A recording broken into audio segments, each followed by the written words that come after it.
Wesley. The word slipped from her cracked lips, drifting through the midnight hospital corridor. So faint it nearly dissolved into the sound of the ventilator. Jolene lay on the ICU bed, her eyes half open, an IV line taped to the back of her bony hand. She tilted her head toward the doorway where her brother stood. Dr. Wesley Harris, surgeon, $10,000 suit, hands that had held a scalpel to save hundreds of strangers, but had never once touched the scar on his sister's side. Garly. Jolene looked at him, her voice dry, slow, one word at a time. Did you ever wonder where the money came from? So you could wear that suit. So you could stand in that hospital. So you could become the name this family is so proud of? Wesley stood still, his jaw clenched. His eyes dropped to the floor, then up, then back down. He offered no answer, but his eyes betrayed the truth. He knew. He had always known. And this is the story he chose never to ask about, too. If this story touched you, hit like and share it so more people can hear it. Subscribe to our channel so you never miss the next story. 6 years ago, Chicago, the South Side neighborhood. The Harris kitchen held only a single fluorescent bulb on the ceiling, its pale yellow light settling over the worn wooden table. Jolene Harris, 21 years old, leaned back against the refrigerator, her arms folded across her chest, watching her mother seated at the head of the table. Ruth Harris sat upright, both hands resting on the tabletop like someone presiding over a meeting.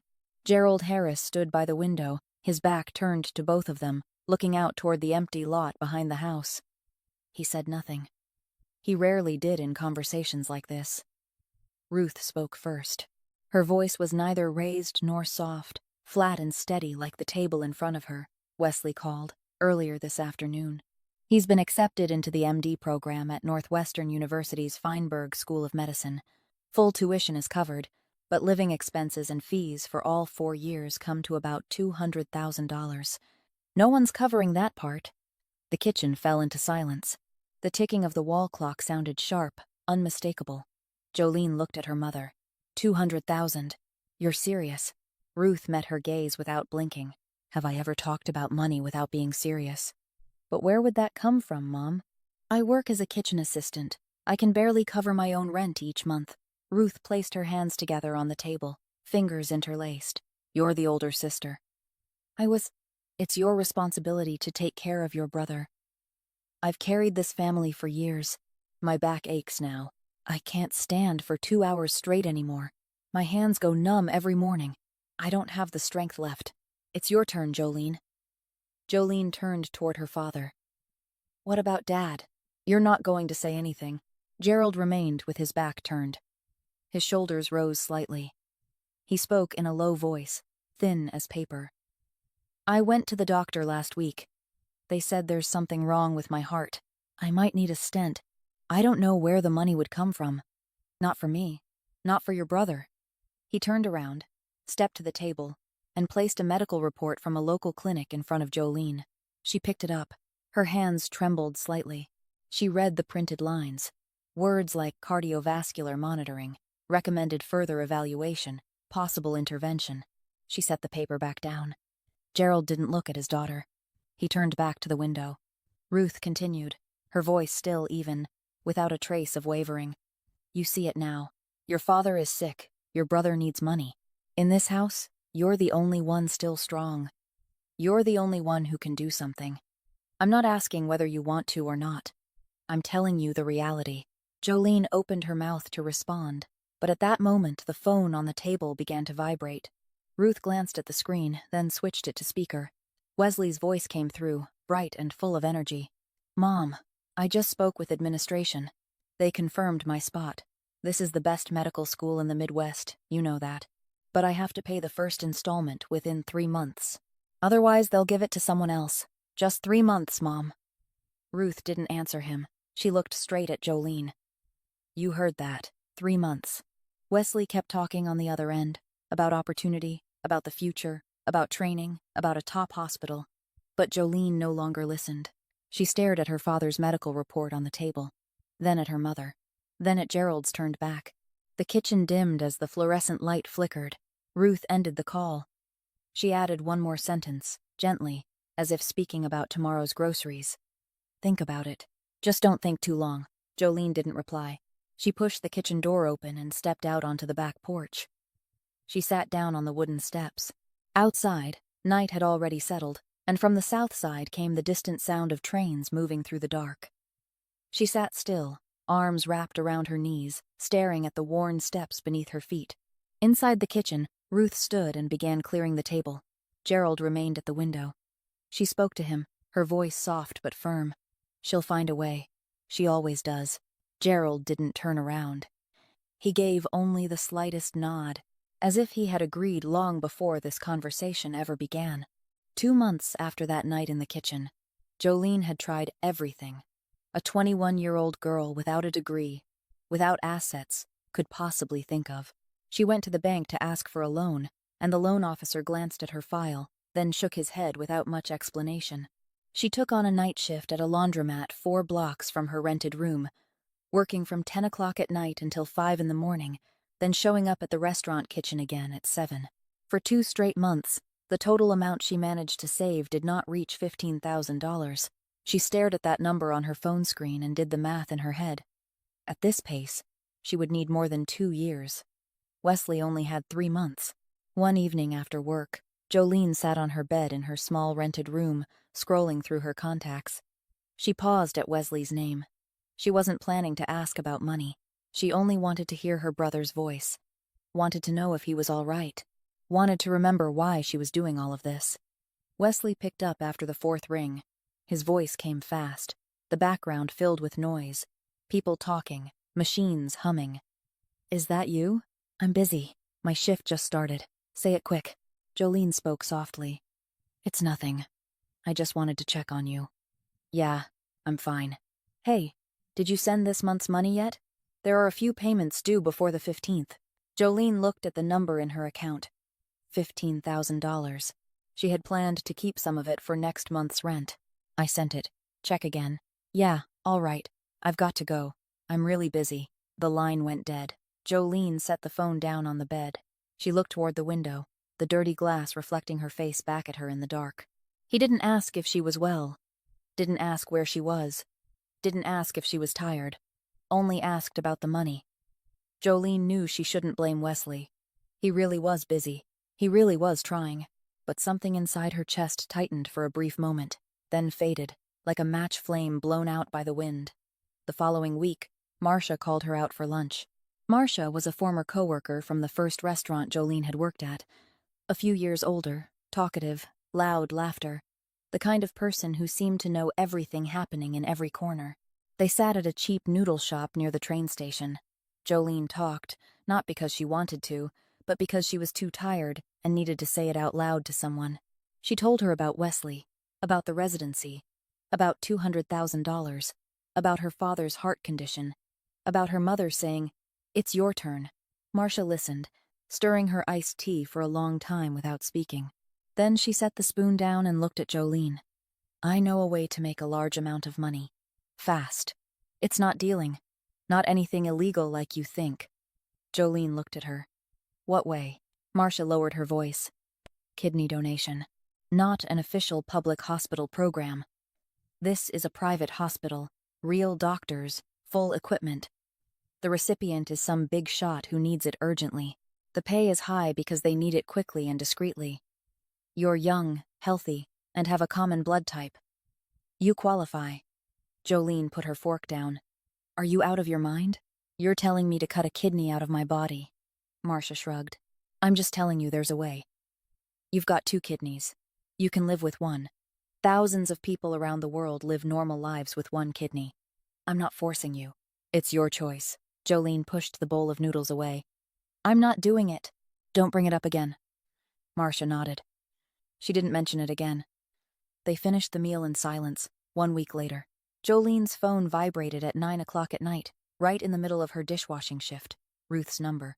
Jolene wiped her hands on her apron and answered. Ruth didn't greet her. "Your father has to go back for another checkup next week. The doctor wants more tests. Have you found the money yet?" Jolene stood in the middle of the kitchen, soap still clinging to her arms. "I'm trying, Mom. Try faster." "Rhett! Time doesn't wait for anyone." Ruth hung up. Jolene stood still for a moment, the phone still in her hand. Around her, the clatter of dishes, running water, the chef shouting orders, but she heard none of it. She only heard Ruth's voice echoing in her mind. Time doesn't wait for anyone. That night, back in her room, Jolene sat on her bed, her arms wrapped around her knees. She stared at her phone. She scrolled to Marcia's number, paused, scrolled past, paused, moved on, then she pressed call. Marcia picked up after 2 rings. "What is it? It's late." Jolene spoke, her voice very soft, very slow, as if each word were a step she had to descend, with no way back. "Say it again." "Where is that place?" Marcia drove Jolene out to a private clinic in the western outskirts of Chicago, nearly an hour from downtown.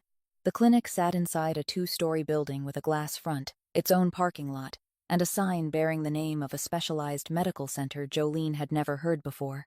Inside, there was a receptionist at the desk, the floors polished clean, the air conditioning humming softly, and the faint scent of disinfectant drifting through the air just like in any hospital she had ever visited.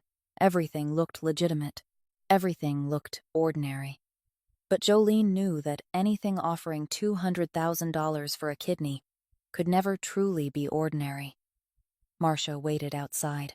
Jolene was led into a small examination room in the back, where a man in his 50s wearing a white coat was already seated. He introduced himself as a doctor, gave only his first name. Nothing more. He opened a file on the desk and explained in a steady tone, as if reciting the terms of a lease. "Your test results are excellent. Blood type compatible. Kidney function perfect. You are an ideal candidate for our patient.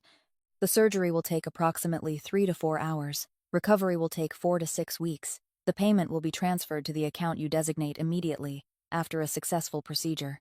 $200,000, 1 full payment." Jolene swallowed. "Who is the recipient?" The doctor looked at her, his face unreadable. "We do not disclose patient information, and you should not ask. The less you know, the better for both sides." Jolene looked down at the file, at the pen resting beside it. She knew that once she picked it up, she would not be able to put it down again. She asked one more question. "After the surgery, will I be able to live normally?" Thousands of people around the world live healthy lives with 1 kidney. You will need regular checkups, maintain a proper diet, and avoid excessive physical strain. Beyond that, your life will not be different from before. Jolene nodded. She picked up the pen, signed her name. The night before the surgery, Jolene lay in a preparation room on the 2nd floor. A small room, 1 bed, 1 table, 1 window looking out over an empty parking lot. No one else was there but her. Marcia had left in the afternoon, promising to return once Jolene recovered. Jolene lay on her back, staring at the white ceiling, listening to the steady hum of the air conditioning. She thought of Ruth, of Gerald, of Wesley, of the dim kitchen on the south side, of the number $200,000, of the kidney on her right side that, by morning, would no longer belong to her. She closed her eyes. In her mind, a single sentence rose, just one, very short. She held it inside her chest, did not speak it, did not write it, let it remain there like something she carried with her into the operating room in place of flowers or a loved one's hand. Then she fell asleep. The next morning, the operating room lights burned bright and white. Jolene lay on the table, an intravenous line in the back of her hand, an anesthesia mask covering her nose and mouth. She heard a voice telling her to count backward from 10. She counted 10, 9, 8, 7, and then there was nothing. When Jolene opened her eyes, the white ceiling was there again above her, but different. A recovery room, the light dimmer, and at her right side, an absence. Not a sharp pain, not a stabbing pain, but a hollow feeling, deep and cold, as if someone had opened a door inside her body and left it that way. She lay still, breathed slowly, feeling each breath pass through her right side, where now there was only stitching and gauze. For 4 weeks after that, Jolene remained in recovery, alone, no flowers on the table, no visitors. In the 2nd week, the incision became infected. She ran a high fever for 3 straight days, had to be given heavy antibiotics through an intravenous line. Nurses came and went, changed her dressings, checked her temperature, then left. No one asked who she was, where her family was, Whether she needed someone called. In the third week, the fever broke. Jolene lay on her side, staring out the window, the parking lot empty, the sky gray. She counted the days by watching the light shift across the wall from morning to evening. In the fourth week, her phone vibrated on the table beside the bed. Jolene reached for it and turned on the screen. A message from Gerald. She read it. "The money has been transferred. You did well. I am proud." Jolene read it again, then once more. 7 words. "No, where are you? No, are you all right? No, I miss you." Just 7 words. And in those 7 words, the phrase "I am proud" was something Jolene had never heard Gerald say to her before. The first time, and the only time. Jolene turned the phone face down on the bed. She lay facing the wall. At her right side, the stitches still ached, but that ache was nothing compared to the ache somewhere else, a place no doctor could ever stitch closed. 6 years passed. Jolene Harris, 27 years old. She worked the night shift as a prep cook at an upscale restaurant belonging to the Donnelly Group on the north side of Chicago. Each evening, her shift began at 6 o'clock and ended at 2 in the morning. Her job was to prepare ingredients, assist the head chef, and clean up after service. The pay was not high, but it was enough for her to send almost all of it home each month, keeping just enough to cover rent and buy food to get by. Her health was no longer what it used to be. She was constantly tired. Not the kind of exhaustion that came from lack of sleep, but something deeper, something that lived inside her body, lingering, persistent, untouched by any medicine. At her right side, the old scar would ache from time to time, especially on nights when she stood too long or when the air turned cold. She never asked for time off. She never complained. She simply leaned against the wall for a moment when no one was looking, one hand pressed to her side, breathing through a few quiet breaths, then returned to work. One night, in the middle of the week, the restaurant was busier than usual. Jolene fell a step behind in preparing vegetables. The night shift manager, a middle-aged man with a flushed face, walked straight up to her in the middle of the kitchen. "Jolene, what the hell are you doing? Table 12 has been waiting 15 minutes. Do you think this is a charity kitchen? If you can't handle it, step aside and let someone else do it." The entire kitchen fell silent. No one looked at Jolene. She stood still, a paring knife in her hand, her eyes lowered to the cutting board. She didn't respond. She didn't explain. She simply turned back to her work, her hands trembling slightly but steady. No one in the kitchen knew that night. Pierce Donnelly was in the restaurant. Pierce Donnelly, 33 years old, the owner of the entire Donnelly Group, 5 high-end restaurants, 3 nightclubs, and other things no one spoke about out loud. In business circles, he was known as a successful young entrepreneur. In other circles, he was known as a man whose name people in Chicago did not say carelessly. That night he arrived unannounced, standing in the hallway between the dining room and the kitchen, watching through the glass door.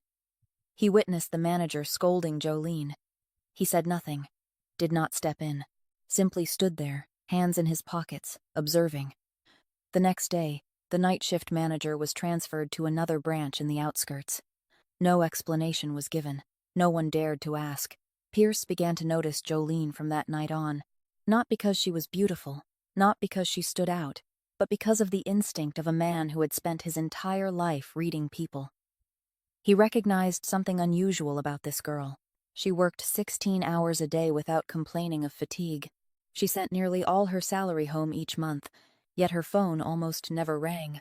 She had pain in her side. He saw her press her hand against it at least 3 times a night when she thought no one was watching, yet she never once asked for a day off. She worked like someone paying off a debt she never spoke of and perhaps would never finish paying. 2 weeks later, on a Saturday night, the head chef showed up drunk before the shift and left without saying a word. The kitchen fell into panic with a party of 20 already booked. Jolene set her knife down, wiped her hands, and stepped into the head chef's position. She reassigned tasks, calm, efficient, precise, as if she had done it her entire life. The food went out on time. No customer complained. Pierce sat in his office on the 2nd floor, watching the security camera feed directed straight into the kitchen.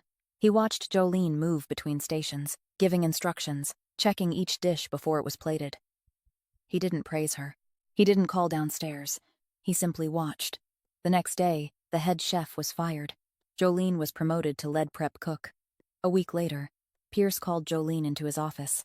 The room on the second floor, glass walls overlooking the dining area, a dark wooden desk, nothing on it except a cup of black coffee.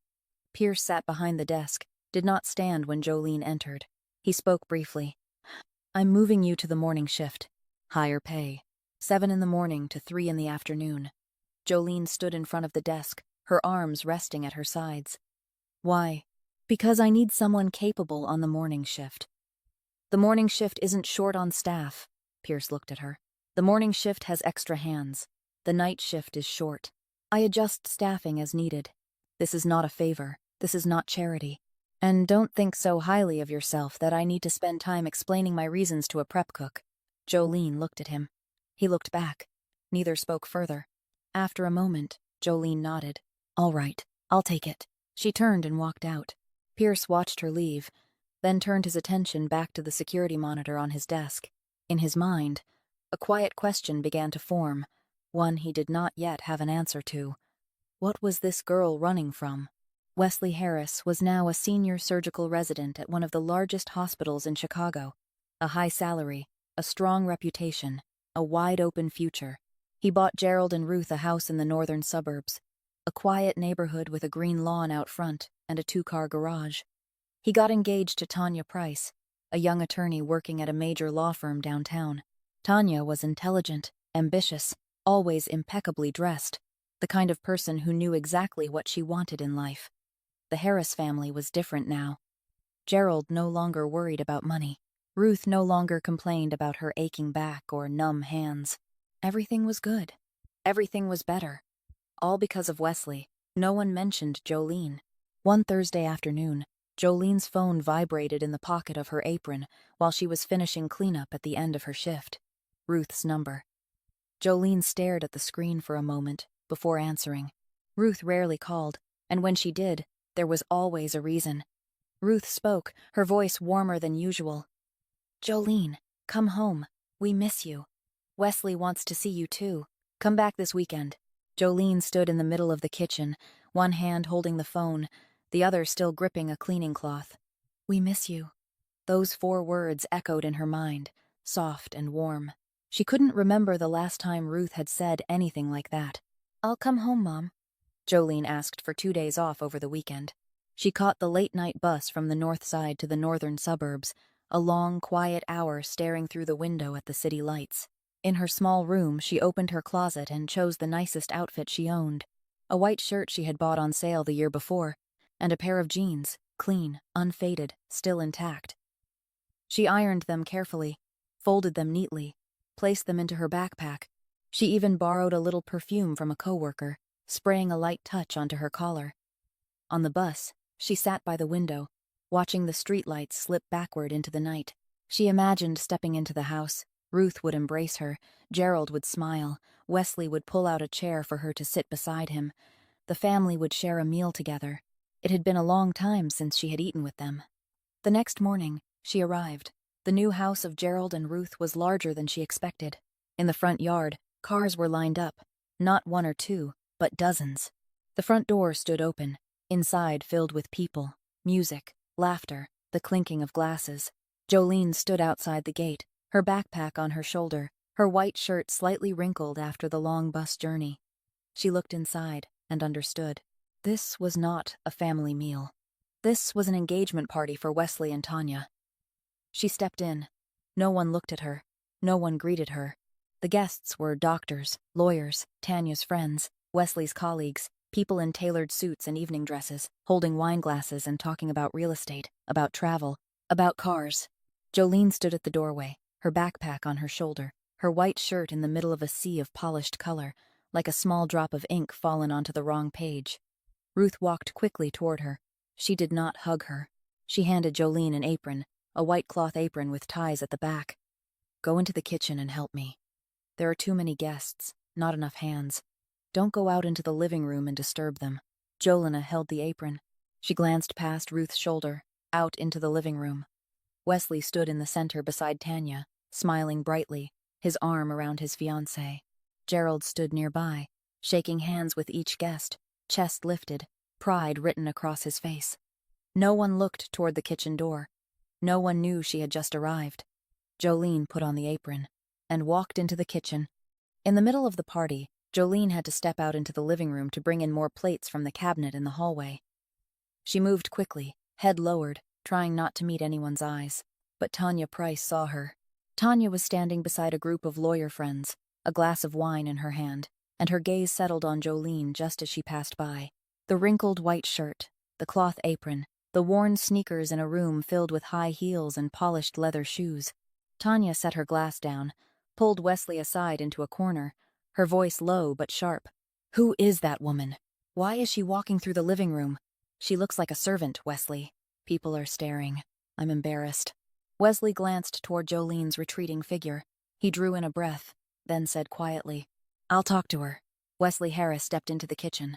Jolene was arranging plates on the counter, her back to the door. He stood near the doorway and spoke in a low voice, meant only for her. "Stay in the kitchen. Don't come out into the living room again." Jolene turned around. She looked at her brother. Wesley wore a dark blue suit, a crisp white shirt, a silver tie, his hair neatly styled. A surgeon, the host of the party. The man everyone in the living room was raising their glasses to. And he was standing at the kitchen door, telling his sister not to step outside. Jolene spoke, her voice even, neither loud nor soft. "Are you asking me to leave my own family's party?" Wesley did not answer. He stood there for a second, then turned and walked out. The kitchen door closed behind him. The music and laughter outside drifted in, then softened. Jolene turned back to the plates. Her hands remained steady, her face unchanged. But inside her chest, something had just snapped, so quietly she could not be sure it had been real. About an hour later, Wesley came into the kitchen to get water. The kitchen was nearly empty by then. Only Jolene remained, cleaning up at the end of the night. She leaned against the wall beside the sink, one hand pressed to her right side, her eyes half closed.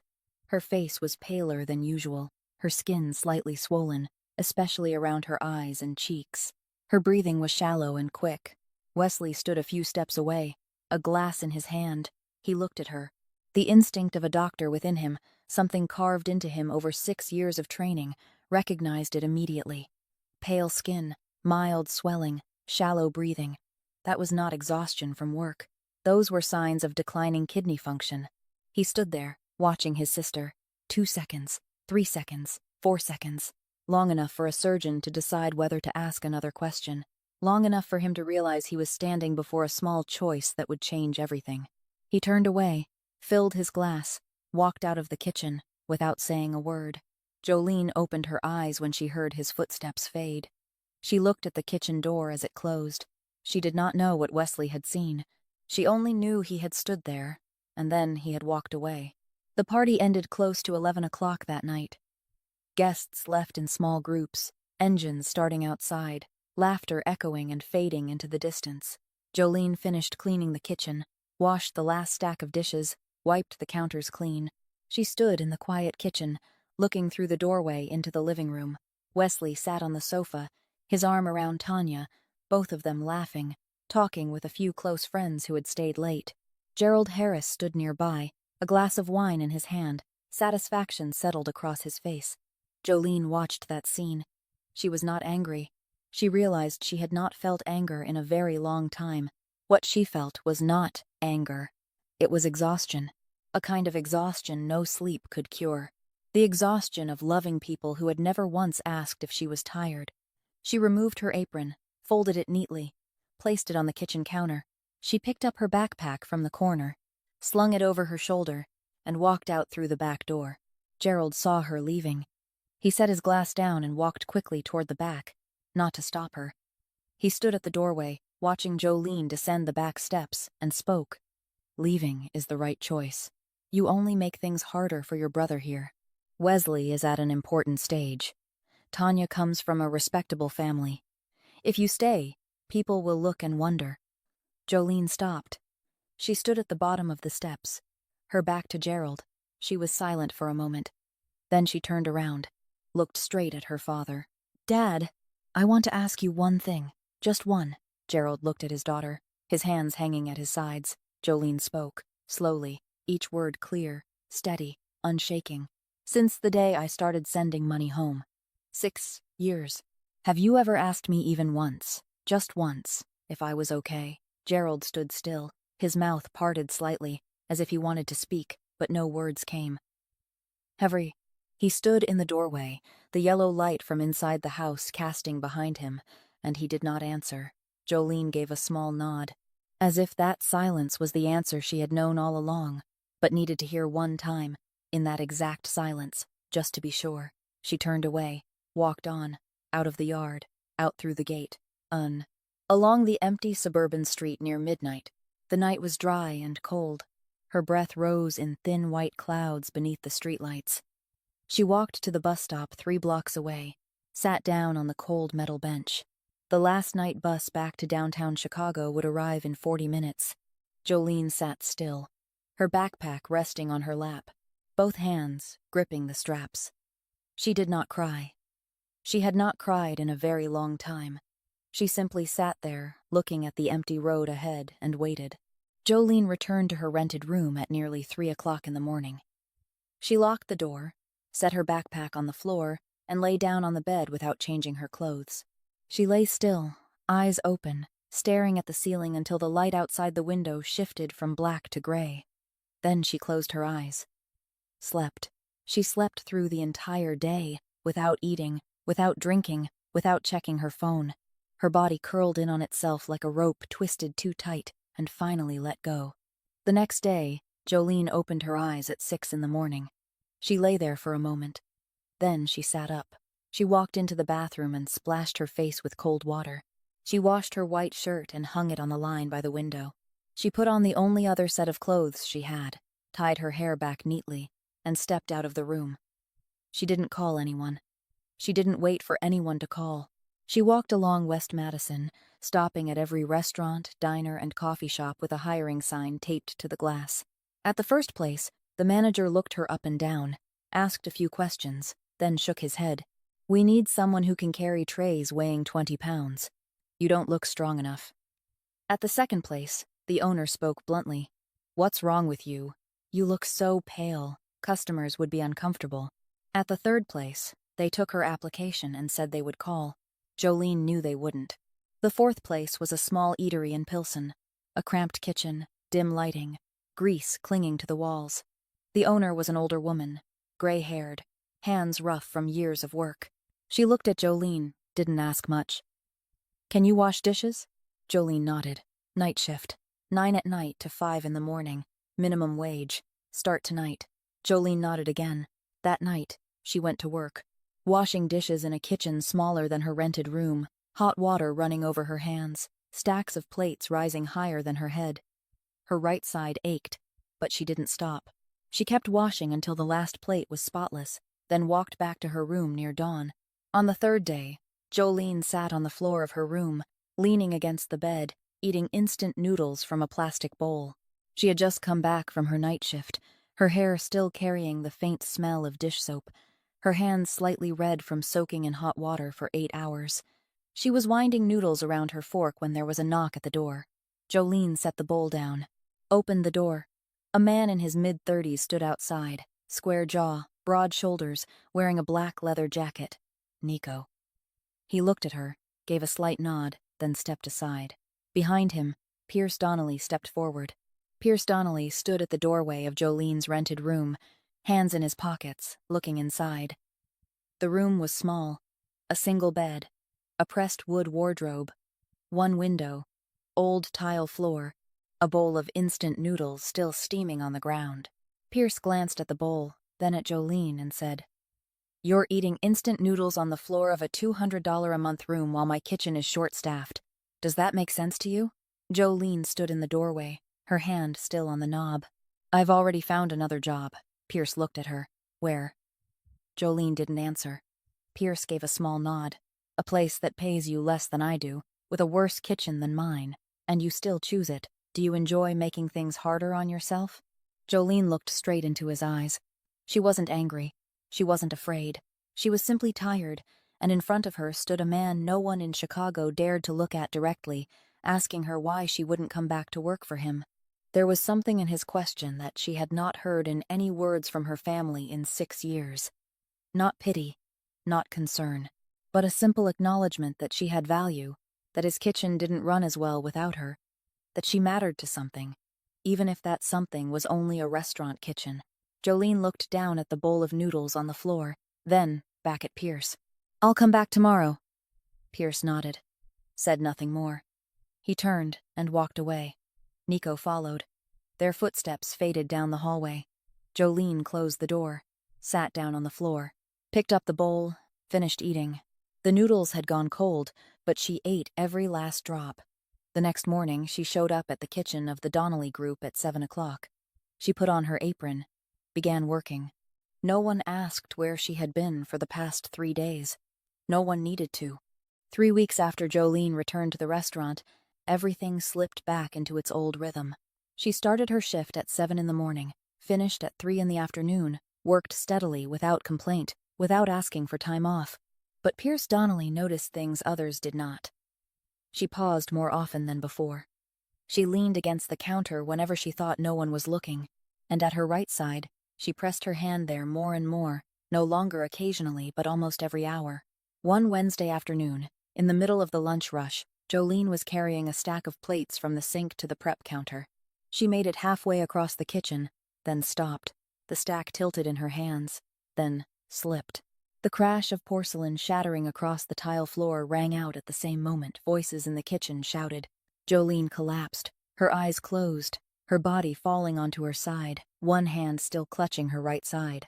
The sous chef rushed over, calling her name, tapping her cheek. Jolene did not respond. Someone called for an ambulance, but before it arrived, Pierce was already in the kitchen. He did not know who had called him, perhaps Nico, perhaps the shift manager, but he was there, standing over Jolene as she lay on the kitchen floor among the broken pieces of plates. He spoke briefly. "Don't call an ambulance. Put her in my car. I have a private doctor." Nico drove. Pierce sat in the back seat, Jolene lying on her side, her head resting against the door. She regained consciousness halfway through the drive, her eyes opening faintly, seeing Pierce beside her. She tried to say something, but he only said, "Stay still. No need to explain." Pierce's private doctor worked at a clinic in Lincoln Park, the kind of place without a name on the sign, the kind that only accepted patients by referral. Jolene was taken in, given blood tests, an ultrasound, a full examination. The results came back after 4 hours. The doctor called Pierce into a private room and closed the door. She has only one kidney. The right one was removed. The surgical scar is at least 5 or 6 years old. The remaining left kidney is severely weakened, filtration function down below 40%. The primary cause is lack of proper medical monitoring and post-operative care over a long period. If this continues, she will need dialysis within a few months. Pierce sat still. He looked at the test results on the table. 1 kidney, 6 years, no medical care. That girl had been working in his restaurant kitchen for 2 years with a kidney slowly failing, and she had told no one. Pierce stepped out of the clinic, got into the car. Nico sat in the front seat, waiting. Pierce spoke. "Find everything on Jolene Harris. Medical records, work history, especially the period 6 years ago. She lost a kidney somewhere, and I want to know where." It took Nico 2 weeks. He used connections that only someone working for Pierce Donnelly would have, the kind that existed somewhere between legal and not. He traced Jolene's employment history and found a 6-week gap 6 years earlier, with no records at all. From that gap, Nico dug into sealed Federal Bureau of Investigation files connected to an illegal medical trafficking ring that had been shut down 3 years before. In those records, he found the name Jolene Harris, donor. And beside her name, the recipient, Raymond Cole. The transaction amount, $200,000, transferred into an account under the name Gerald Harris. The date matched the week Wesley Harris began his residency at Northwestern Hospital. Nico placed the file on Pierce's desk one evening. Pierce opened it, read each page. Slowly, in silence. When he finished, he closed the file, leaned back in his chair, and stared at the ceiling of his office. After a long while, he called Nico in. "Find Raymond Cole for me." Pierce knew Raymond Cole. Anyone in Chicago's business circles knew him, the owner of Cole Hospitality, 6 5-star hotels stretching from Chicago to Miami, a legitimate business partner of Pierce in the restaurant world, a 65-year-old man in a wheelchair who had survived end-stage kidney failure 6 years earlier thanks to an emergency transplant. Raymond Cole was known for saying to anyone who would listen, "I owe my life to someone. I don't know who they are, but I owe them everything."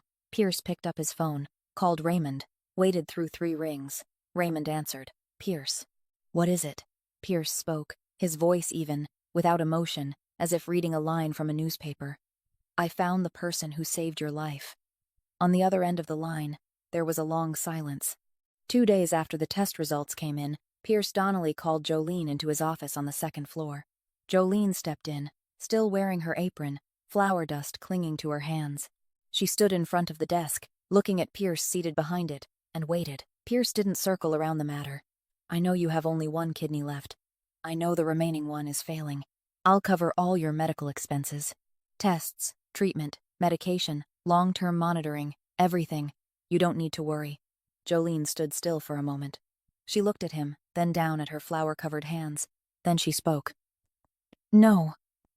Pierce tilted his head slightly. "No. I traded a part of my body so no one would owe me, so my family wouldn't have to depend on anyone. So my brother could study without looking back. I did that because I chose to, and I don't want anyone giving anything back to me. I don't want to repeat that cycle with you. Today you give me money. Tomorrow I owe you. I don't want to owe anyone anymore. If you want to help, let me work. Pay me fairly. Don't give me money." Pierce sat still. He looked at Jolene, and in that moment something in his eyes shifted, subtle, fleeting, like a ripple across water that disappeared as quickly as it came. He had lived 33 years, met every kind of person. Those who feared him, those who needed him, those who hated him, those who tried to use him. But this was the first time someone refused him, not out of fear, not out of pride, but out of dignity. A prep cook standing on the edge of kidney failure, refusing $200,000 in medical care from one of the most powerful men in Chicago, simply because she did not want to be in debt. Pierce nodded. "All right." Jolene turned and walked out. The door closed behind her. Pierce remained seated in his office, staring at the door for a long time. 2 weeks later, on a Tuesday night, the restaurant closed at 10 o'clock. The staff had all gone home. The kitchen lights were dim, the dining room quiet, lit only by a soft yellow glow from the bar. Jolene was wiping down the counter for the last time when she heard footsteps. Pierce walked into the kitchen, carrying 2 takeout boxes from an Italian restaurant across the street. He set one box down in front of her, opened the other for himself, and sat on a stool beside the counter. Jolene looked at the food, then at him. "You're eating takeout in your own kitchen." "From the restaurant across the street," Pierce answered, his voice even. "Their food is better." Jolene didn't smile, but the corner of her mouth shifted slightly. She sat down across from him, opened the box. They ate in silence for a while. The sound of a fork against paper, chewing, swallowing, no music, no customers, just the empty kitchen and the 2 of them. Pierce set his fork down first. He stared ahead, not looking at Jolene, and spoke. "I've given more than I had before. To people I thought deserved it. I thought if I gave enough they would stay, or at least they would look back." He paused. "The difference is, when they didn't need me anymore, I learned to walk away. You didn't." Jolene stopped eating. She looked at him. He still didn't look at her, his gaze fixed toward the kitchen door, though she knew he wasn't seeing it. He was looking somewhere else, somewhere only he could see. Jolene spoke softly. "Do you regret it?" Walking away. Pierce was silent. 2 seconds. 3 seconds. Then he answered, his voice lower than before, barely above a whisper. "Every day." The kitchen fell quiet again. Neither spoke. Jolene looked at the man sitting across from her, the man the entire city feared, the man no one dared look in the eye, the man people only spoke of in whispers and half-said names. And for the first time, she did not see him as her employer. Not as the man who had come to her rented room, not as someone powerful. She saw him as someone carrying a scar, too. Only his was not on his skin. Pierce stood, gathered the empty boxes, threw them into the trash. He walked to the kitchen door, paused for a second at the threshold, his back to Jolene, then he walked out, said nothing more. Jolene remained alone in the kitchen. She looked at the stool where Pierce had been sitting. Then she stood, turned off the lights, locked the door, and went home.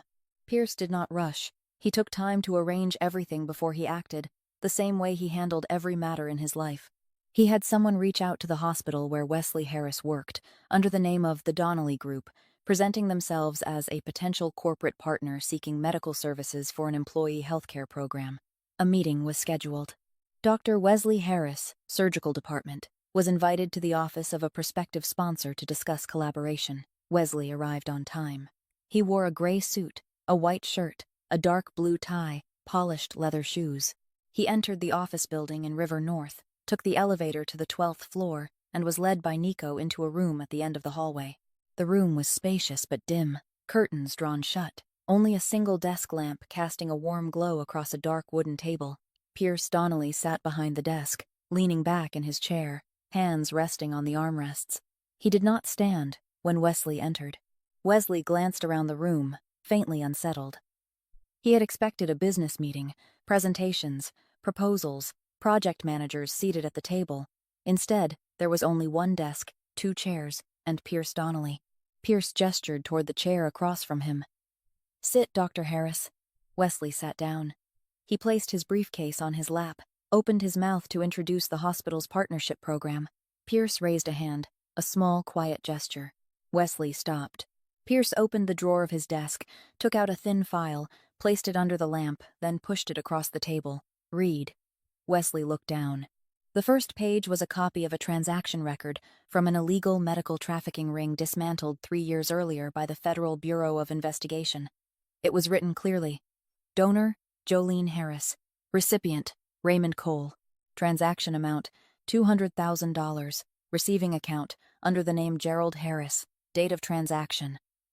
Wesley read the date. Then he stopped. His eyes did not move from that line, because he knew that date. He remembered it. It was the week he began his residency at Northwestern Hospital, the week he received confirmation that the payment had been completed, the week he called home and told his mother everything was settled, that he was starting. The color drained from Wesley's face. He did not turn the page. Pierce spoke, his voice even, neither raised nor lowered, as if he were reading a weather report. "Look at the date on that paper. Then, look at the date you started your residency. The match is exact. $200,000 transferred into your father's account the moment you needed to pay. You never once wondered where that money came from." Wesley did not answer. His jaw tightened, his hand rested on the file, fingers curling slightly. Pierce continued, the same tone, the same rhythm, unchanging. "You are a surgeon. You were trained to see what others cannot. You saw your sister at your engagement party. You saw she had lost weight. Pale skin, swelling in her face, her hand pressed to her side, shallow breathing. You are a doctor. You know what those signs mean. You truly did not recognize it." He paused for a moment. "Or you did, and chose to look away." The room fell silent. The desk lamp cast their shadows against the wall. Wesley sat motionless, his eyes still fixed on the file. After a long, long moment, he spoke.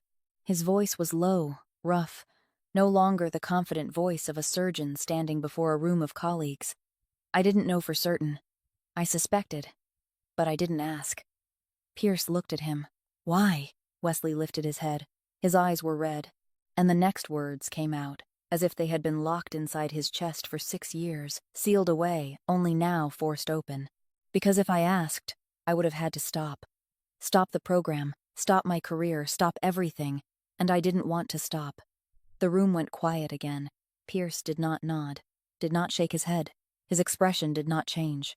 He simply looked at Wesley with the eyes of someone who had heard every excuse in a lifetime, and knew that the most honest answer was often the ugliest one. Pierce stood, slowly. He buttoned his suit jacket, one button at a time, without hurry.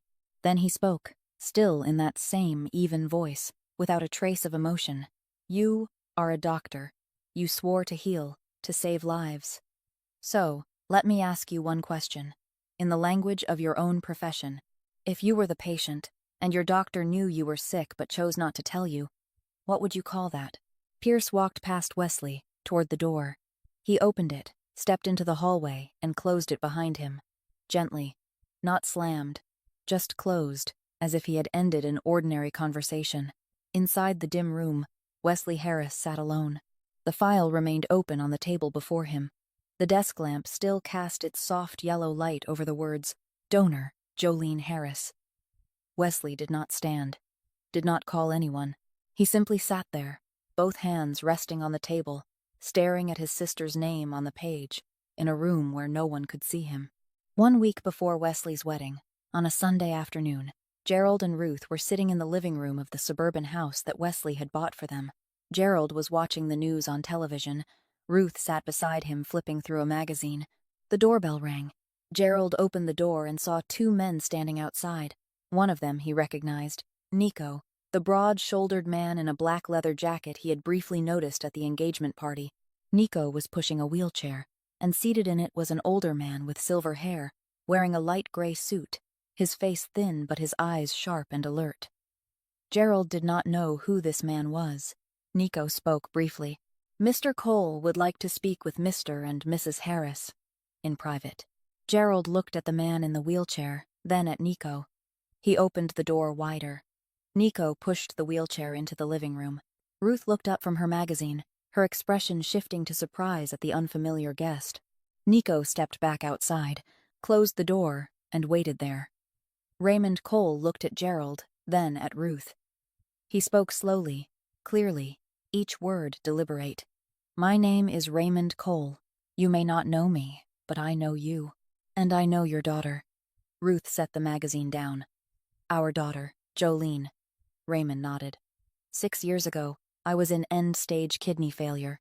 The doctors told me I had a few months left if I did not receive a transplant. I was fortunate to find a matching donor. The surgery was successful. I am alive today because of that person's kidney." He paused. "For 6 years, I searched for the person who saved my life. I hired lawyers, hired investigators, followed every official channel, but the records were sealed. I could not find anything. Until recently, someone helped me access the original file." He looked directly at Gerald. "The person who donated that kidney to me 6 years ago was named Jolene Harris, your daughter." The living room fell silent. The television continued in the background, the weather anchor's voice distant, as if from another world. Gerald stood frozen in the middle of the room, the color slowly draining from his face. Ruth remained seated, gripping the armrests, her mouth slightly open but no sound coming out. Raymond continued. "The payment from that procedure, $200,000, was transferred directly into a bank account, an account under your name, Mr. Harris, not Jolene's name. Yours." Gerald did not respond. He looked down at the floor. Raymond went on. "After the surgery, Jolene suffered a severe infection. She had to stay in the hospital for 4 weeks to recover. During those 4 weeks, she lay alone in a recovery room. No family, no one." Ruth spoke, her voice trembling, small, as if each word had to force its way past something lodged in her throat. "After the surgery, was anyone there with my daughter?" Raymond looked at her. He answered slowly, one word at a time. "No, Mrs. Harris. There was no one. She was alone. 4 weeks. No one came to see her. Not once." Ruth sat still. Her face did not change for a few seconds, as if she had not heard, or had heard but not yet understood. Then she stood, slowly. She did not look at Gerald, did not look at Raymond. She walked, step by step, down the hallway, into the bathroom, and closed the door. Gerald stood in the living room, hearing his wife cry through the bathroom door. He had lived with Ruth for 30 years. He had seen her angry, seen her tired, seen her disappointed, but he had never heard her cry, not once in 30 years. And now that sound came through the door, not loud, but deep, the kind of crying that comes when a person understands something they can never take back. Gerald turned to Raymond. He swallowed, his voice dry. "What do you want?" Raymond looked at him, without anger, without contempt, only the calm of a man who had lived long enough to know that judging others was not his place. "I do not want anything, Mr. Harris. I did not come here to demand money, to file a lawsuit, or to teach you a lesson. I only wanted you to know the truth. And I wanted to see what you would do with it." Gerald stood still. Raymond was not finished. "There is one more thing. Before coming here, I had someone review your medical records. Mr. Harris, you never needed a stent. You never had any serious heart condition. You had common high blood pressure, the kind millions of Americans live with every day without surgery. You exaggerated your illness. And your daughter believed you. Gerald did not argue. He did not say you are mistaken. He did not say I had my reasons. He simply stood there, shoulders slumped, arms hanging at his sides, staring at the carpet, like a man who had just been stripped of the last layer covering him and now stood exposed in his own home. Nico opened the door, stepped in, and pushed Raymond's wheelchair out. The door closed. Gerald remained alone in the living room. Ruth's crying still echoed from the bathroom, quieter now but unbroken. That night, Gerald and Ruth sat across from each other at the dining table. No one cooked. No one turned on the kitchen lights. Only the faint light from the living room spilled in. Ruth's eyes were swollen, her hands wrapped around a glass of water, staring into nothing. Gerald sat with his head lowered. Ruth spoke, her voice hoarse. Wesley's wedding is next week. Gerald lifted his head. Ruth continued. If we tell the truth now, everything will collapse. Wesley will fall apart. Tanya will leave. Everything Wesley has built will be gone. Gerald looked at his wife. He understood what she was saying, and he understood what he would do. Just as he had for 30 years, he would follow Ruth. He would stay silent. He would hide it. They chose not to speak, not to Wesley, not to Tanya, not to anyone. The wedding would go on. The wedding of Wesley Harris and Tanya Price was held on a Saturday afternoon in a luxurious hall in the Gold Coast area of Chicago. Gerald and Ruth sat in the front row, on the left side of the main aisle. Gerald wore a black suit, the tie Wesley had bought him the week before. Ruth wore a light gray dress, her hair neatly tied back, her face softly made up. From the outside, they looked like a happy pair of parents waiting for their son's ceremony. But beneath the table, Ruth's hand gripped Gerald's tightly, so tight her knuckles turned pale, and Gerald did not dare pull away. The ceremony unfolded smoothly. Wesley and Tanya exchanged rings, kissed, the guests applauded. The reception began afterward, music rising, servers moving between tables with wine, laughter, the sound of glasses meeting, congratulations filling the hall. Wesley stood among the crowd, shaking hands one by one, smiling, nodding, thanking. Tanya stood beside him, her arm looped through his radiant. Pierce Donnelly arrived late. He stepped into the hall nearly an hour after the reception had begun, wearing a black suit, a white shirt, no tie, the top button undone. Nico walked beside him, one step behind. Pierce greeted no one, shook no hands. He walked straight across the room, took a glass of water from the bar, and stood in a corner, watching. Wesley saw Pierce from a distance.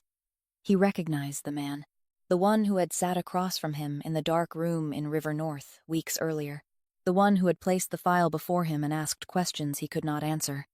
Wesley swallowed, turned away, continued greeting guests.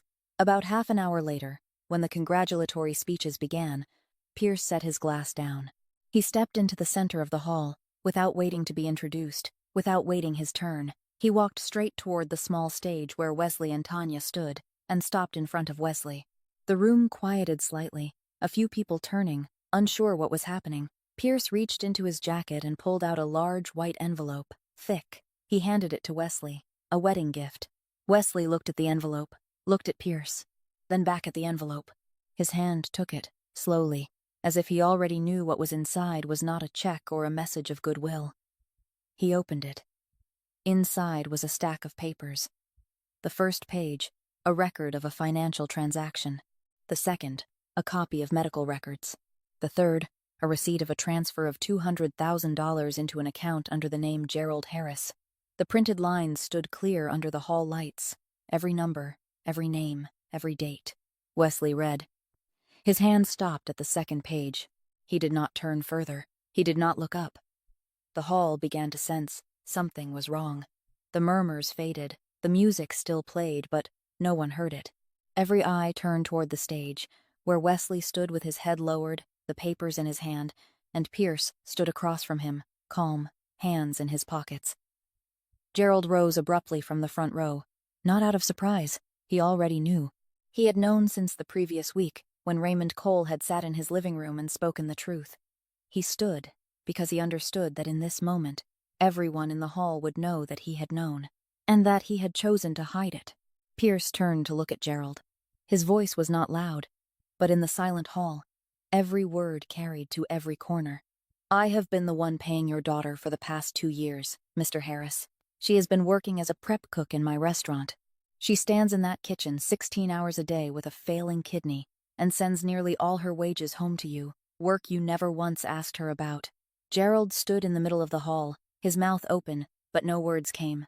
He could not say I did not know, because Raymond Cole had told him the week before. He could not say I just found out, because he had chosen silence, so this wedding could happen. He stood there, beneath hundreds of eyes, with nothing to say. Pierce turned back to Wesley. You have opened that envelope. You have read your sister's name on those pages. Now you decide whether you deserve the suit you are wearing. Pierce stepped down from the stage, calm, unhurried. He walked past Gerald without looking, past Ruth without stopping. He walked out of the hall, Nico following behind, and the two disappeared into the corridor. The hall fell silent.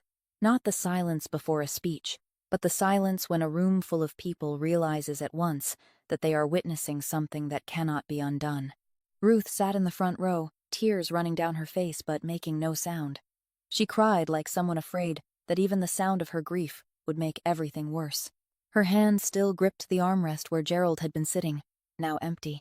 Gerald stood in the aisle, between 2 rows of seats, between hundreds of people watching him. He wanted to say something. He wanted to explain, to justify, to say he did not know, that he did not mean it, that things were not as they seemed. But he had known, and he had hidden it, and there were no words in English or in any language that could make that easier to hear. Tanya stood beside Wesley on the stage, looking at her husband bent over the pages, at Gerald standing frozen in the hall, at Ruth weeping in the front row. She had not read the papers. She did not know the details. But she was a lawyer. She could read a room. She could read faces. And she understood that the family she had just married into less than 2 hours ago was not the family she had believed it to be. Wesley remained on the stage, the papers in his hand, his head lowered. He did not look at anyone. The music had stopped at some point, and in that heavy silence, no one in the hall knew what was supposed to happen next. That same night, while the wedding hall still stood frozen in silence, Jolene lay on the floor of her rented room in the north side of Chicago.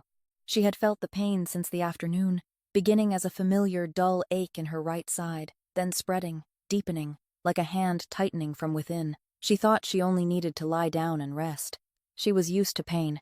She had lived with pain for 6 years. But this time was different. This time the pain did not stop. It climbed from her side into her back, down into her lower abdomen, and Jolene began to lose her breath. She tried to push herself up to reach her phone, but her legs would not respond. She collapsed onto the floor, her face against the cold tile, and everything slowly faded to black. The one who found Jolene was the landlady, a woman who lived downstairs, who heard something fall above her. She knocked on the door. No answer. She used her spare key to open it and found Jolene unconscious on the floor. She called an ambulance. Jolene was taken to the emergency room of the nearest hospital. The night shift doctor ran blood tests, an ultrasound, checked her kidney function. The results came back after 2 hours. The right kidney, the only one Jolene had left, had completely failed. Its filtration function was nearly gone. Her body was filling with toxins, her organs beginning to suffer. The doctor immediately placed her on emergency dialysis and transferred her to the intensive care unit. Nico was the first to receive the news. He had someone watching Jolene under Pierce's orders, and when the landlady called for help, Nico knew within 10 minutes. He called Pierce Donnelly. Pierce arrived at the hospital before Jolene was even brought up to the ICU. The next morning, the attending physician met Pierce outside the ICU. The doctor explained the situation. Jolene's only kidney had stopped functioning. She was alive through dialysis, but that was only temporary. She needed a transplant. There were 2 options. The first, to register on the National Transplant Waiting List. The average waiting time was 3 to 5 years. The second, to find a living donor with matching blood and tissue, the fastest method and with the highest success rate. Pierce asked. How much time does she have without a transplant? The doctor looked at him. With ongoing dialysis, a few months. Possibly less if her body does not respond well. She is already very weak. Pierce nodded. He stepped into the hallway and called Nico. Call the Harris family. All of them. Gerald and Ruth arrived at the hospital that afternoon. They were still shaken from the night before. Gerald was still wearing his wedding suit, not yet changed. Ruth's eyes were swollen, her hair uncombed. They stood outside the ICU, looking through the glass, seeing Jolene lying in bed, tubes running along her arms, the dialysis machine humming beside her, and neither of them could speak. The doctor explained the situation to the family. A living kidney donor was needed, preferably someone with direct blood relation for the highest compatibility. Gerald volunteered for testing immediately. The results came back after a few hours. He was not eligible. His blood pressure was too high, a chronic condition for many years, and his kidney function had already declined with age. The doctor said he could not donate without risking his own life. Ruth was tested next. She was also not eligible. She had lived with type 2 diabetes for more than 10 years, her kidney function already compromised. The doctor removed her from the list of potential donors. The doctor looked at Gerald and Ruth. Is there anyone else in the family with direct blood relation to the patient? Gerald and Ruth looked at each other. They both knew the answer. In the Harris family, there was only one person left with direct blood relation to Jolene. One who was young, healthy, without underlying illness. A surgeon who understood better than anyone what this operation meant. Wesley Harris. Wesley arrived at the hospital that afternoon. He was still wearing the white shirt from the wedding, sleeves rolled up, tie removed, dark circles under his eyes from not sleeping the night before. He stood outside the intensive care unit, looking through the glass. Inside, Jolene lay on the bed, eyes closed, an oxygen mask covering her nose and mouth, the dialysis machine humming steadily beside her, intravenous lines running into her thin arm. She looked smaller than he remembered, smaller even than the woman standing in the kitchen at the engagement party a few weeks ago, as if her body were folding in on itself little by little, losing something each day. Tanya stood beside him. She had changed, wearing a long coat, her hair tied back neatly, her face without makeup. She stood quietly next to Wesley for a long time, looking into the intensive care unit, then spoke. Her voice soft but clear, the voice of someone who always knew exactly what she wanted to say. You just married me yesterday, not even 24 hours. You have a career, you have a position at the hospital, you have a future. If you donate a kidney, you will have to stop performing surgery for at least a few months, maybe longer, maybe forever. The hospital will not keep a surgeon who cannot operate. You understand that better than I do. Wesley did not answer. He kept looking through the glass, watching Jolene's chest rise and fall with the rhythm of the machine. Tanya continued. I am not telling you not to do it. I just want you to understand the cost. You will lose your career. You will lose your position. You will lose everything you have built over the past 6 years. Wesley remained silent. Tanya watched him for a moment longer, then stepped back, leaning against the hallway wall, folding her arms across her chest. She said nothing more. She waited. Wesley stood alone in front of the glass door of the intensive care unit. The hospital corridor was quiet, filled only with the distant hum of machines from patient rooms, the sound of nurses' shoes against the tile floor, the overhead announcements calling doctors to lower levels. He looked down at his hands. The hands that had held a scalpel thousands of times. The hands that had opened chests, connected blood vessels, stitched wounds for people he had never met before and might never meet again. Hands he was proud of, that the hospital was proud of, that Gerald and Ruth were proud of. Hands that had saved hundreds of strangers. And not once, not a single time, had those hands touched the scar at his sister's side to ask what happened to her. The phone in Wesley's pocket vibrated. He took it out, an unknown number. He answered. Pierce Donnelly's voice came through, calm, even, without emotion, as always. Dr. Harris, I am not calling to force you. I am not calling to threaten you. I am calling because I think you need to hear something that no one there will say to you. Wesley stood still, the phone pressed to his ear. Pierce continued. 6 years ago, your sister lay on an operating table in a clinic outside the system in the suburbs of Chicago. She was 21 years old. She signed consent to donate her kidney to a stranger for $200,000 to send home to your family. The night before the surgery, she lay alone in the preparation room. She did not call anyone. She did not ask anyone to come. She did not write a letter, did not send a message, did not tell anyone that she was afraid. She simply signed the paper and closed her eyes, because she did not need anyone's permission to love you. Pierce paused. Wesley could hear his own breathing through the phone. Pierce continued, still in that same tone, but slower now, as if each word were being placed deliberately. The question now is not whether you have enough courage, not whether you are afraid of losing your career. The question is this: do you need anyone's permission to love your sister? The line went silent. Then the call ended. Wesley lowered the phone. He stood in the middle of the hallway, one hand holding the phone, the other hanging at his side. To his right, the glass door of the intensive care unit, Jolene lying still inside, the dialysis machine counting each beat. To his left, Tanya, leaning against the wall, watching him, waiting. Between the two of them, Wesley stood alone. He looked at his hands again. The hands that had saved hundreds of people.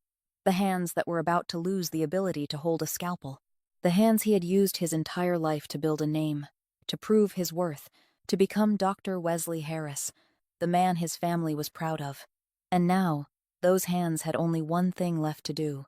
One thing no hospital would record, no one would award, no one would applaud, but the only thing that truly mattered. Wesley put the phone back into his pocket. He did not look at Tanya.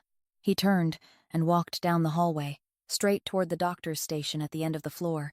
He opened the door, stepped inside, and looked at the doctor on duty seated behind the desk. I am Wesley Harris, the younger brother of patient Jolene Harris in the intensive care unit. I want to register for compatibility testing to donate a kidney. If I am a match, prepare the operating room. Take mine. The doctor on duty looked at him. Wesley looked back. His eyes were red, dark circles beneath them, his face unwashed since the night before. But his voice did not shake. For the first time in many years, Wesley Harris knew exactly what he was doing and why. Outside in the hallway, Tanya still leaned against the wall. She watched Wesley walk into the doctor's room. She heard his final words echo out before the door closed. She stood still, her arms folded tighter across her chest. She did not follow him. She did not call him back. She simply stood there, in the stark white hospital corridor, and understood that her marriage, not even 24 hours old, had just changed forever. The results of Wesley's compatibility tests came back after 12 hours. A match. Blood type aligned. Tissue compatibility high. His kidney function perfect. The doctors confirmed that Wesley was eligible to donate a kidney to Jolene. The surgery was scheduled for the next morning. The night before the operation, Wesley walked down the hospital corridor close to 11 o'clock. The hallway was empty. The lights dimmed to night mode, a faint yellow glow stretching thin across the floor. The sound of his footsteps echoed evenly against the tile. He had changed into hospital clothing, a pale blue shirt, loose pants, thin slippers. Around his wrist was a patient identification band, white plastic, printed with his name and a string of barcode numbers. Dr. Wesley Harris, for the first time in his life, wore a patient's band instead of a white coat. He stopped in front of Jolene's intensive care unit door, looked in through the glass. Jolene lay on the bed, eyes closed, the heart monitor sounding its steady rhythm. Intravenous lines still ran into her arm. The dialysis machine had been paused, waiting for the surgery in the morning. She lay still, small within the web of tubes and machines, and Wesley stood outside the door looking in, realizing that the last time he had truly looked at his sister, really looked, carefully, for more than a passing moment, had been a long time ago. He had seen her at the engagement party, but he had looked without seeing. He had seen her in the kitchen, recognized the symptoms of kidney failure on her face, and turned away. Now, he stood here, looking at her through the glass, and for the first time, he did not turn away. He opened the door and stepped inside, pulled a plastic chair closer to the bed, sat down. Jolene opened her eyes. Not suddenly, but slowly, halfway, like someone rising from deep water after a long sleep. She turned her gaze to the side, saw Wesley. It took her a few seconds to focus. Then she recognized her brother. He was wearing hospital clothes. He had a patient band on his wrist. She understood. Jolene looked at Wesley. Her voice was dry, slow, each word taking effort, like lifting something heavy. Are you planning to donate a kidney to me? Wesley nodded. Tomorrow morning. Jolene was silent for a moment. She looked up at the ceiling, then back at Wesley. Then she spoke, each word clear, steady, without trembling, without tears. Do not do it, because of guilt. If you give me your kidney because you feel guilty, then both of us lose. I lose because I receive a kidney born of regret instead of love. You lose because you think once you give it, the debt is paid, but this is not a debt. She paused, breathed, slowly. I do it because you want to, or do not do it at all. Wesley lowered his head. His hands rested on the edge of the bed, fingers gripping the white sheet tightly. His shoulders trembled.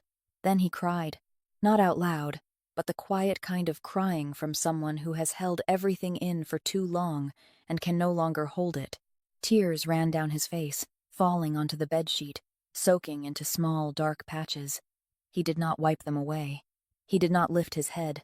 Jolene reached out her hand, slowly, weakly, but with intention. She placed her hand over Wesley's. Her hand was thin, fingers bony, skin cold from 2 days of intravenous fluids. But she held her brother's hand, and kept it there. I am not angry with you, Jolene said, her voice softer now, but each word clear. I have never been angry with you. Not a single day. You are my brother. I have loved you since you were small until now. That has not changed. She paused. I am only sad. Sad because you never asked. 6 years. Not once did you ask if I was well. Not once did you ask where I was, what I was doing, how I was living. You only asked if I had sent the money. And that made me sad. Wesley lifted his head. His eyes were red, his face wet. He tightened his grip on Jolene's hand. Forgive me. Jolene looked at him. She did not nod. She did not shake her head. She spoke, and this was the last thing she said that night, the sentence Wesley would carry for the rest of his life. I do not need to forgive you. I need you to never turn away again. Wesley looked at his sister. Jolene looked back. The intensive care unit room was silent, except for the steady sound of the heart monitor pip, pip, pip, like a clock counting down that both of them could hear. Jolene held Wesley's hand. Wesley held hers. Neither spoke. Nothing needed to be said. Jolene felt that her brother's hand was warmer than her own. Wesley felt that his sister's hand was smaller than he remembered. They sat like that, 1 minute, 2 minutes, perhaps longer. Time inside the intensive care unit did not move the way it did outside. Then Jolene released his hand, slowly, gently, like setting down something precious she had held for a very long time. She nodded, very lightly, almost imperceptible, just enough for Wesley to understand. Wesley nodded back. He stood up, pushed the chair back into place. He looked at Jolene one more time. She had closed her eyes, her face more peaceful than he had ever seen it, as if she had just set down a burden she had carried for 6 years. Wesley walked to the door. He did not turn back. But this time, he did not turn back, not because he was running away, but because he was moving forward, toward the operating room, toward the first decision in his life that he made, not for his career, not for his name, not for Gerald or Ruth or Tanya or anyone else, but for Jolene, for his sister. The intensive care unit door closed behind Wesley. Inside, Jolene lay still. The heart monitor continued its steady rhythm. Pip, pip, pip. And in the darkness of the intensive care unit at midnight, Jolene smiled. Very faintly, very briefly. Then she slept. The surgery lasted nearly 5 hours. The surgical team removed Wesley's left kidney and transplanted it into Jolene. The operation was successful. Both of them were moved to recovery rooms, 2 rooms next to each other on the same floor, separated by a thin wall. Wesley woke up the following afternoon. He opened his eyes and looked at the white ceiling, feeling the dull ache in his left side, where his kidney had once been. Now it was in the room next door, inside his sister's body, beginning to work in place of the kidney she had given to a stranger 6 years earlier. Wesley lay still, staring at the ceiling, thinking about that strange balance. 1 kidney gone. 1 kidney returned. 6 years. The circle closed. Tanya came to visit on the 3rd day after the surgery. She entered Wesley's room quietly, set a bag of personal items on the table beside his bed, then sat down on the plastic chair next to him. She looked at Wesley. He had grown thinner, his face pale, his eyes more deeply set, but he was alert. He looked back at her. Tanya sat in silence for a long time. She looked down at her hands, turning the wedding ring on her finger. Then she spoke, her voice soft, calm, without trembling, without tears. I will stay until you are fully recovered. I will handle the insurance paperwork, the hospital procedures, everything that needs to be done. I am your wife, and I will do my part. She paused. But after you are discharged, I will leave. Wesley looked at Tanya. Why? Tanya lifted her gaze. Her eyes were not red, not swollen. She had already cried before coming here. Because I loved a man. That man was the best surgeon in his department, with a brilliant future, with a clear plan for the next 10 years. That man stood in a suit before hundreds of people and spoke about his dreams. I loved that man. I married that man. She looked directly at Wesley. That man is gone. You have chosen a different path, and I respect that choice. I truly respect it. But I am not strong enough to walk that new path with you. I am not strong enough to love the man you are becoming. That is my limit, and I know that limit. Wesley lay still. He looked at Tanya, the woman he had married less than a week ago. He was not angry. He did not beg. He did not say, "Do not go," or "I will change," or any of the things people usually say in moments like this, because he understood. Tanya was not a bad person. She was not a betrayer. She was an honest person. Perhaps more honest than most people he knew. She said plainly that she had limits, and she did not pretend to overcome them. In a family where everyone pretended, that honesty felt almost like a gift. Wesley spoke, his voice hoarse from the surgery, but steady. I understand. Tanya nodded. She stood up, pushed the chair back into place. She looked at Wesley one more time, then walked to the door. She did not remove her ring. She did not place it on the table. She did not turn back. She simply walked away, the soft sound of her heels against the hospital floor fading, then gone. Wesley remained alone. He looked up at the white ceiling. His left side throbbed where the incision lay. On the table beside him was the bag Tanya had brought. On his finger the wedding ring remained. He did not take it off. On the other side of the wall, in the room next door, Jolene also lay still. She had woken that morning, the doctors saying the new kidney had begun to function, her numbers slowly improving. She lay on her side, facing the wall that separated the two rooms. She did not hear the conversation between Wesley and Tanya.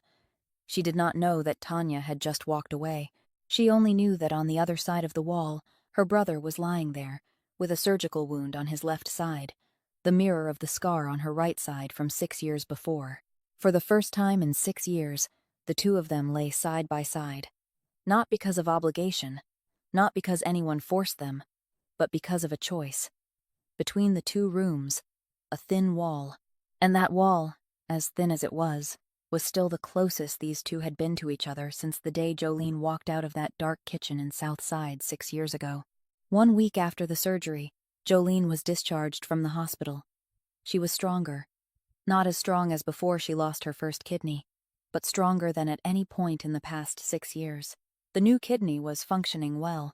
The doctors told her she would need regular checkups, maintain a healthy diet, and avoid overworking herself. Jolene nodded, already knowing she would not stay in Chicago. She met Pierce one last time before leaving. The office on the 12th floor in River North. Pierce sat behind his desk, a cup of black coffee in front of him. Jolene sat across from him. I want to open a small restaurant. In Portland. Pierce looked at her. Why Portland? Because no one there knows who I am. Not the daughter of the Harris family. Not a night shift kitchen worker. Not someone who gave away a kidney. Just Jolene. Someone who cooks. Pierce nodded. He opened a drawer, took out a stack of papers, a loan contract. With interest, with a repayment term, with clear conditions. He slid it toward Jolene. I do not give anyone anything. You borrow, you repay. The interest is lower than a bank because I do not need profit. I need you to cook well and not go bankrupt in the first year. Jolene read the contract, signed her name. This time, when she held the pen, her hand did not tremble. Jolene moved to Portland in the fall.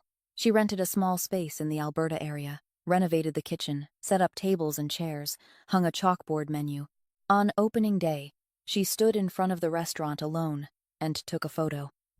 No family, no friends, just her, a new apron, and the door she had just opened. She hung that photo on the wall inside, and beneath the chalkboard menu, she wrote a small line in white chalk. A line she had told herself 6 years ago, the night before the surgery, in the preparation room of that suburban clinic outside Chicago. The line read, "Cooking for people is a way of loving them without needing to hear thank you." Gerald began writing letters to Jolene from the first week she left Chicago. Handwritten letters on white paper, shaky script, blue ink. He did not apologize. He did not explain. He only wrote small things. The first letter. "Today I cooked a meal myself. Burned the bottom of the pot. I finally understand how hard it is to cook even one meal." The fifth letter. "Today I walked to the park. Saw a girl selling food by the street. I stood there watching for a long time." The ninth letter. "Today I went for a checkup. My blood pressure is still high. This time, I did not lie." Jolene read each letter, did not reply, placed them in a drawer beside the kitchen. In the 14th letter, Gerald wrote, "I am not asking you to forgive me. I only want you to know I am learning how to deserve forgiveness. If I do not deserve it yet, I will keep writing. Until the day you open the door. Or until the day I can no longer write." Jolene finished reading, sat quietly in the kitchen. Then she picked up her phone. "Dad, come to Portland and have a meal." Gerald flew to Portland. He sat at a table in his daughter's restaurant, hands trembling, awkwardly holding a spoon. Jolene placed a plate of rice in front of him, said nothing. Gerald took the first bite. Tears fell into the bowl of rice. He did not wipe them. He kept eating. From then on, every month he flew to Portland once, ate, washed dishes, then left. Ruth sent Jolene a small package by mail. Inside was a white fabric apron, the one Ruth had given her at the engagement party, the one Jolene had taken off and left on the kitchen counter before she walked away. Ruth had kept it, washed it clean, ironed it flat. There was a small note inside. "I kept this from the day you left. I washed it every week. I do not know what to say. I only know how to wash things." Jolene hung that apron on a hook in the restaurant kitchen. Did not use it, just hung it there. Wesley sent Jolene money every month. Jolene sent it back. Wesley sent it again. Jolene returned it. The fifth time, Jolene included a message. "Keep it. Buy yourself a proper meal. Do not eat instant noodles." 4 months later, the restaurant door chimed. Wesley walked in. No notice. He sat down, ordered a plate of rice, finished eating. "Good." Jolene looked at him. "Next time, call ahead. I will save you a portion." Pierce never came to Portland. He had his world in Chicago. But every month, Jolene's restaurant received a box of high-quality ingredients, premium beef, imported spices, top-grade rice. No sender name, no letter. Jolene knew. She did not call to say thank you. She simply cooked better. One evening, Jolene was cleaning the restaurant after closing. Her phone vibrated. "Unknown number," she answered. "Is the place busy?" "You call at 11 at night to ask if my restaurant is busy." "Is the chicken rice still salty?" "Saltier." "Good." The line went dead. Jolene looked at her phone, shook her head, smiled softly. The first time she smiled, not out of politeness, not out of effort, not because she had to, but because she wanted to. A small restaurant in Portland, warm yellow lights. On the wall, the photo of Jolene on opening day, standing alone. Ruth's apron hanging on a hook near the kitchen door. 14 letters from Gerald resting in the drawer beside the stove. A box of unnamed ingredients delivered that morning, sitting on the counter. Jolene turned off the lights, locked the door, stepped outside. Portland was cold, but she was not. If this story touched you, please press like and share, so more people can hear it. Tell us how you feel about Jolene's journey in the comments below. We would truly like to hear what is in your heart. Do not forget to subscribe to our channel so you do not miss the next stories. We wish all of you watching this a life of good health, joy, and peace every day. Goodbye, and see you in the next video.